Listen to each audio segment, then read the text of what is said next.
आज हम एलसीएम, जिसे हिंदी में लघुत्तम समापवर्त्य कहते हैं, और एचसीएफ पढ़ेंगे। और एचसीएफ को महत्तम समापवर्त्य कहते हैं। तो मैं पेपर के अंदर बेसिकली अगर लिखा हुआ आएगा एलसीएम तो लघुत्तम समापवर्त्य लिखा हुआ आएगा, और एचसीएफ लिखा हुआ आएगा तो महत्तम समापवर्तक लिखा हुआ आएगा। ठीक है। एलसीएम और एचसीएफ के अंदर क्या क्या डिफरेंस है वो तो मैं आज बता दूंगा, और एलसीएम किस प्रकार से होते हैं और एचसीएफ किस प्रकार से होते हैं आपको ये भी बता दूंगा। तो सबसे पहले मैं एलसीएम ले लेता हूँ। एलसीएम के अंदर मैं 2 डिजिट लेता हूँ, 12 और 18। ठीक है, 12 और 2 18। इनको करने का सबसे आसान तरीका बता रहा हूँ, सबसे आसान तरीका जो सबको पता होता है। बेसिकली मेरे हिसाब से सबको पता होना चाहिए कि वो तरीका। अब मैं आप लोगों से सिंपल सा सवाल, वैसे तो आप लोगों को ये आना चाहिए, बट मैं आप लोगों से एक सिंपल सा सवाल पूछूंगा, आप अपने मन में बोलता रहना। ठीक है। जैसे कि 12 और 18 मतलब बेसिकली कौन सा सबसे छोटा टेबल है जिसके दोनों आते होंगे जिसके टेबल में, तो आप बोलोगे 2 का पहाड़ा। तो 2 छिक 12 और 2 नीम 18। अब आप इधर देख रहे हो, इधर है 6 और इधर है 9। अब जा तो फिर आप सबसे छोटा नंबर ढूंढो कि जिसके पेड़ पहाड़े में या तो फिर 6 आता हो या तो फिर 9 आता हो। तो सबसे छोटा टेबल 2 है जिसके अंदर 6 आता है। चलो हमने 2 ले लिया। अब 2 तिया 6, 6 का 6 आ गया, 2 के पहाड़े में 9 तो कटेगा नहीं, तो हमने 9 का 9 ऐसे उतार लिया। बहुत बढ़िया बात है जी। अब 3 और 9 एक के टेबल, 3 के टेबल में आते हैं तो हम यहाँ पर लिखेंगे 3। 3 एकम 3 और 3 तिया 9। फिर से यहाँ पर 3 आ गया तो 3 एक का 1 और 3 एकम 3। हमें यहाँ पर तब तक गुणा भाग करनी है जब तक यहाँ पर 1 ना आ जाए। जब 1 आ जाए तो बस हो गया। अब आप यहाँ पर लिखोगे LCM बराबर, यहाँ पर लिखा हुआ है 2, आपने 2 उतार लिया। यहाँ लिखा है 2, आपने 2 उतार लिया।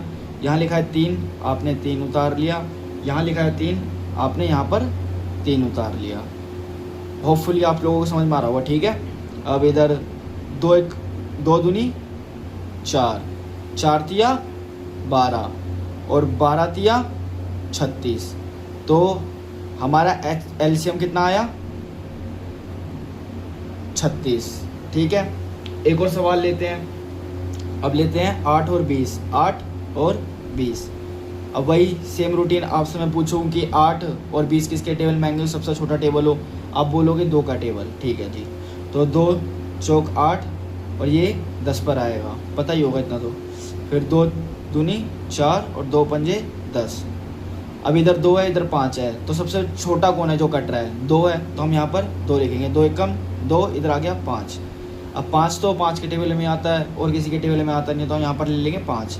अब यहाँ पर तो 1 का 1 आ गया और 5 एकम 5 आ गया। ठीक है। नीचे 1 आ गया, इसका मतलब हमारा सवाल सोल्व हो गया। अब हमें यहाँ पर वही एलसीएम निकालना है। ठीक है। यहाँ पर 2 है, 2 लिख दिया। यहाँ 2 है, 2 लिख दिया। यहाँ 2 है, यहाँ पर भी 2 लिख दिया। और यहाँ 5 है, यहाँ पर 5 लिख दिया। बहुत बड़ी बात है ये, बहुत बढ़िया बात। अब 2 दूनी 4, 4 दूनी 8 और 8 पंजे 40। तो हमारा एलसीएम कितना आया? 40। ठीक है। होपफुली आप लोग समझ गए होंगे। अब मैं आप लोगों को 3-4 सवाल देता हूँ, आपको ये सवाल करके दिखाने हैं। ठीक है।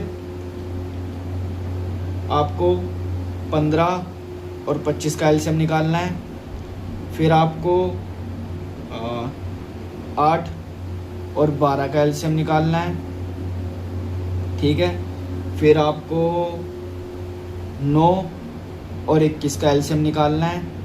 फिर आपको 14 और 35 का एलसीएम निकालना है। ठीक है। फिर आपको निकालना है 16 और 24 का एलसीएम। और फिर इसके बाद आपको निकालना है 4, 6 और 8 का एलसीएम। होपफुली आप लोगों को ये समझ में आ गया होगा। ठीक है। अब मैं आपको समझाता हूँ एचसीएफ। एचसीएफ के अंदर एचसीएफ ऐसे नहीं होता जैसे एलसीएम होता है। एचसीएफ के अंदर हमें पेयर बनाने पड़ते हैं। पेयर मीन्स हमें जोड़े बनाने पड़ते हैं। जैसे कि हम बिना एक जूते के रेस नहीं भाग सकते, वैसे हम एचसीएफ बिना जोड़े के नहीं कर सकते। अगर हमें रेस भागने तो हमें दोनों जोड़े जूते चाहिए, वैसे अगर हमें एचसीएफ निकालने हैं तो हमें जोड़े चाहिए। अगर जोड़े नहीं बन रहे तो हम एचसीएफ नहीं निकाल सकते। ठीक है। अब चलो मैं एक लिखता हूँ यहाँ पर, फिर आप बताना कि इसका एचसीएफ निकाला जाता है कि नहीं। अब मैं यहाँ पर एक नॉर्मली ज़्यादा बड़ा नहीं लेते, 12 और 18 ही ले लेते दोबारा से। ठीक है। अब हमें 12 और 18 का एचसीएफ निकालना है। तो आपको कुछ नहीं करना, आपको गुणनखंड नहीं सिखा रहा मैं, वरना गुणनखंड के हिसाब से होता है। तो आपको कुछ नहीं करना, जैसे हमने अभी एलसीएम किया है उसी प्रकार से आपको यहाँ पर दोबारा एलसीएम करना है। अब 2 6 के पार्ट समझ गए हो गए आप कि 6 है वो मतलब कि 2 के पहाड़े में 12 6 पर आता है, यहाँ पर 6 लिख दिया, फिर 2 ये 3 आ गया और फिर ये 3 एकम 3, ठीक है जी। अब यहाँ पर 9 आ गया, फिर 3 3 9 और 3 एकम 3, ठीक है। अब आपको कुछ नहीं करना, इसके अंदर और इसके अंदर दोनों में से जो जो सेम है आपको उसको इस तरफ लिख लेना है, ठीक है। इसके अंदर मतलब कि जो भी इसके अंदर आया है इसके अंदर दोनों में क्या सेम है और जो इसके अंदर आया है उसके अंदर क्या क्या सिमिलैरिटी है आपको यहाँ पर लिखनी है। यहाँ पर 2 है, यहाँ पर भी 2 है, तो हम यहाँ पर 1 2 को लिख लेंगे। यहाँ पर 2 है लेकिन यहाँ पर 2 नहीं है, तो हम इस वाले 2 को नहीं लिखेंगे। यहाँ पर 3 है, यहाँ पर भी 3 है, तो हम 1 3 को लिख लेंगे। अब यहाँ पर 3 है बट यहाँ पर 1 और 3 नहीं है, तो हम यहाँ पर नहीं लिखेंगे। तो इसका क्या आ गया, अब 2 3 6, तो हमारा एचसीएफ कितना आया 6। एक और सवाल लेता हूँ, अब लेते हैं 8 और 20, ठीक है। अब वही आपको 8 का अलग करने हैं गुणनखंड और 20 के अलग करने हैं। अब 2 4 2 दूनी 4 फिर 2 1, ठीक है जी। 10 2 और ये 5 और ये 5 एकम 5, ठीक है। अब HCF, ठीक है जी। यहाँ पर 2 है, इसमें भी 2 है, तो हम 1 2 को यहाँ पर लिख लेंगे। यहाँ पर 2 है, यहाँ पर भी 2 है, तो हम यहाँ पर भी 1 2 को लिख लेंगे। यहाँ पर 2 है लेकिन यहाँ पर 2 नहीं है, तो हम इस वाले 2 को नहीं लिखेंगे। यहाँ पर 5 है लेकिन इनमें से कहीं पर भी 5 नहीं है, तो हम इस वाले 5 को भी नहीं लिखेंगे। अब 2 दूनी 4, तो हमारा HCF कितना आया 4, बहुत बढ़िया, ठीक है। अब इधर करके दिखाता हूँ आपको एक सवाल में। इधर मैं क्या नंबर लूँ, चलो 15 और 25 ले लेते हैं। 15 और 25, आपको कुछ नहीं करना, पहले 15 का अलग गुणनखंड करने हैं और 25 के अलग गुणनखंड करने हैं। अब भाई साहब सिंपल सी बात है, 15 3 के टेबल में आता है, 3 पंजे 15, और 5 तो 5 के टेबल में आता है, तो 5 एकम 5।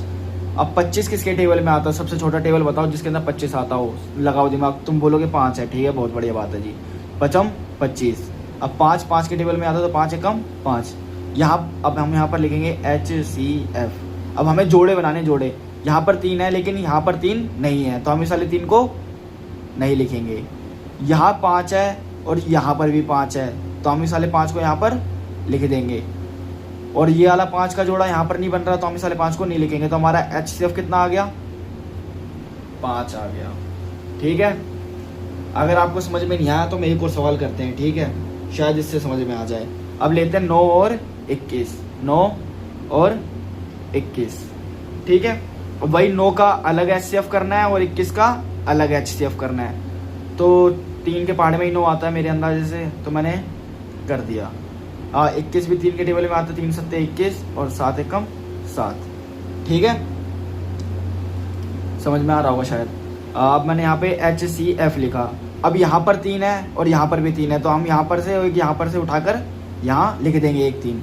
अब यहाँ 3 है लेकिन यहाँ पर 3 नहीं है, इसमें 3 नहीं है, तो हम 3 को, इस वाले 3 को नहीं लिखेंगे। अब यहाँ पर 7 है लेकिन इनमें से किसी में 7 नहीं है, तो हम इस वाले 7 को भी नहीं लिखेंगे। तो हमारा HCF कितना आ गया 3 आ गया, ठीक है, समझ में आ गया होगा। अब मैं आपको 2 3 सवाल देता हूँ HCF के, वो भी आपको करने हैं, ठीक है। तो लो नोट करो आप, HCF के सवाल लिखो आप, HCF के सवाल आपको मैं सवाल दे रहा हूँ, आप नोट करते जाना फटाफट, ठीक है। लिखो 6 और 14 का HCF निकालना है आपको, और 8 और 9 का HCF निकालना है आपको, और आपको 21 और 28 का HCF निकालना है। और हाँ दिख रहा है ना, चलो जी दिख रहा है। और 21 लिख दिया मैंने। अब आपको किसका HCF निकालना है, अब आपको निकालना है 18 और 27 का HCF निकालना है। फिर उसके बाद आपको 16 और 20 का HCF निकालना है। फिर आपको निकालना है 10 और 20 का HCF निकाल दो। फिर आपको 20 और 30 का भी HCF निकाल दो। और एक दो सवाल और देता हूँ आपको, और आपको 18 और 24, ठीक है। आप इन सब के HCF निकाल लो, ठीक है, और मुझे बता देना ग्रुप के अंदर, मैं आपका आंसर लिख के भेज दूँगा। एक और बारी समझ लो HCF, मैं इनमें से ये वाला करके दिखा देता हूँ आपको, 18 और 24 वाला। एक और बारी 18 और 24 का HCF। आपको कुछ नहीं करना, पहले 18 के गुणनखंड करने हैं, ठीक है। 18 के गुणनखंड करने हैं तो आप 18 सबसे छोटा टेबल 2 है तो 2 निम 18, 9 तो 3 के टेबल में आता है तो 3 तिया 9, फिर 3 एकम 3। ये तो हो गया 18 के गुणनखंड। अब हम करेंगे 24 के। 24 भी 2 के टेबल में आता है, बट आप समझ नहीं पाओगे तो इसलिए आप 3 से ही काट लो डायरेक्ट। अब 3 अट्ठे 24, 4 2 2 1, ठीक है। मैंने यहाँ पर, चलो यहाँ पर दिख रहा है ना, ठीक है जी, मैंने यहाँ पर HCF लिख दिया, समझ गए। अब यहाँ पर 2 है, ठीक है, यहाँ पर 2 है, यहाँ पर भी 2 है, हमने इस 2 को उठाकर यहाँ पर लिख दिया अगर दोनों में कॉमन है। अब यहाँ पर 3 है, यहाँ पर भी 3 है, तो हमने इस 3 को उठाकर यहाँ पर लिख दिया।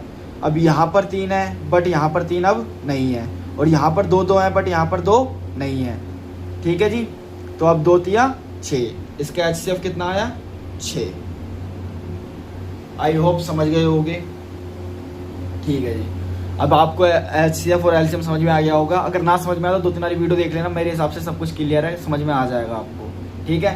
अब ठीक है जी।